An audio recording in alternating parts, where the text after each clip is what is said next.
I get it. You guys want to keep it small. I just want a little sneak peek at the guest list. Just want to make sure we're not missing anybody. Yeah, no, you could totally look at the guest list. Like I said, we are keeping it small. We put everybody on there that we thought was important and super close to us. I'm sure Hillary won't mind if you just look it over. Yeah, she totally won't mind. And she has to remember it's not just her day, it's your day too, which also makes it my day. It's technically all of our days. Yeah, I guess you're right. I'm glad you're so happy. Well, of course I'm happy. My son is going to be the most handsome groom anyone's ever seen. Anyways, when's the shower? And her bachelorette? Who's the bridesmaids? Did you guys pick groomsmen? Who's making the cake? Because usually in our family, Aunt Karen makes the cake. She'll want to make the cake. Whoa, Mom, those are a lot of questions. I'll have to get back to you on all of that. We've lined up most of the things, so there's really nothing to stress about. And I don't think we're going to do a shower. We've been living together for some time. We don't really need anything. No. You guys need a shower. That's what happens before the wedding. And because the two of you wanted to go off and plan this on your own, you have to let me plan something. I would be more than happy to host. I know the perfect place. I'm going to start calling my friends and letting them know. Okay, Mom. Pump the brakes. I will let Hillary know about your gracious offer, and I'll get back to you on all those other questions. I love you. Oh, honey, I love you so much. Don't forget the leftovers in the fridge, and send me that guest list, okay? So, how'd it go with your mom?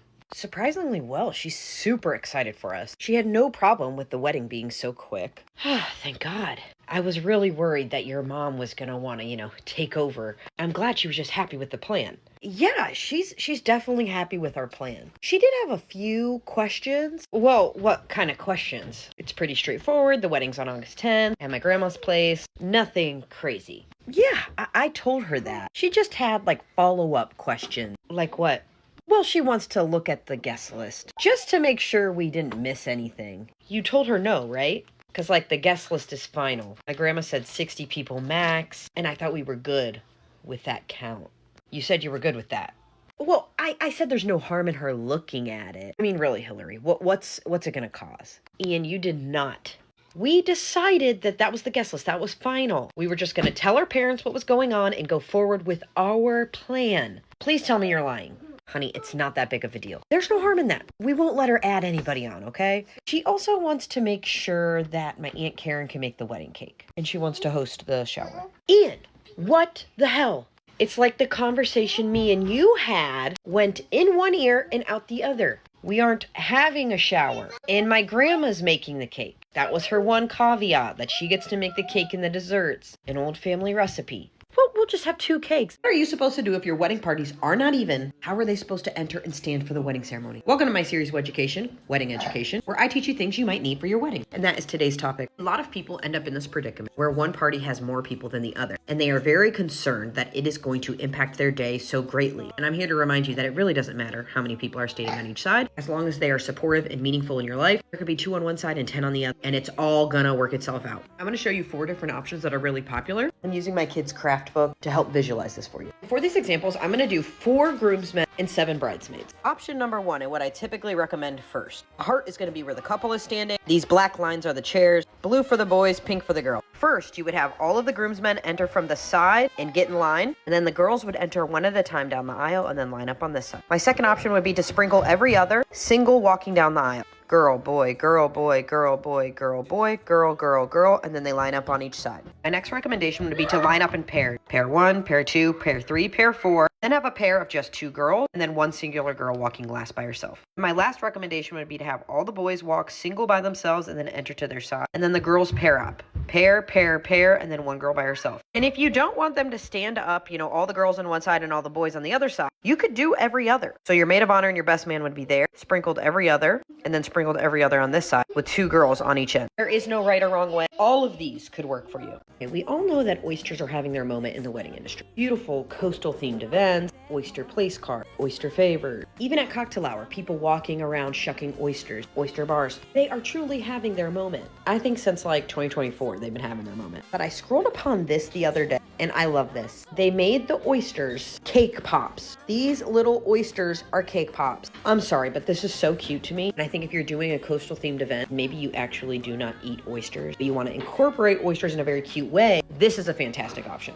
I will not personally eat an oyster. I will eat an oyster cake pop. There are so many people getting married that have absolutely no clue what they're doing. They get engaged, they get thrown right into the planning process, and for the majority of them, they cannot afford a planner. So if this is you, and you are looking for professional support, guidance, and resource to properly plan, design, and visualize your wedding day with ease, check out my design studio plus My Wedding My Way. It is a planning course I specifically built for couples doing everything on their own. It's super interactive. Let me show you what it comes with. The design studio comes with over 1,500 images, allows you to design tablescapes, ceremony, reception, different color schemes, core elements, and ceremony backdrops. And you get a 100-page ebook that covers the 15 blocks of wedding planning. My best tips, tricks, and advice, monthly checklist, best questions to ask your vendors, and how to properly prepare and organize for wedding weekend. Custom wedding binder template that gives you a place to store and organize your important wedding decisions. The virtual sessions, which covers 20 topics in over 1 hour of content. The online ultimate tracker, which gives you a place to track guest lists, budgets, seating charts, venues, vows, and more. Tons of bonus content like how to build out your wedding ceremony, your timeline, and your floor plans, and access to all of the templates that are fully editable and never expire. 30 wedding sign designs, wedding newspaper, cocktail hour trifold, ceremony programs, ceremony seating tags, and the infamous bridal shower game show.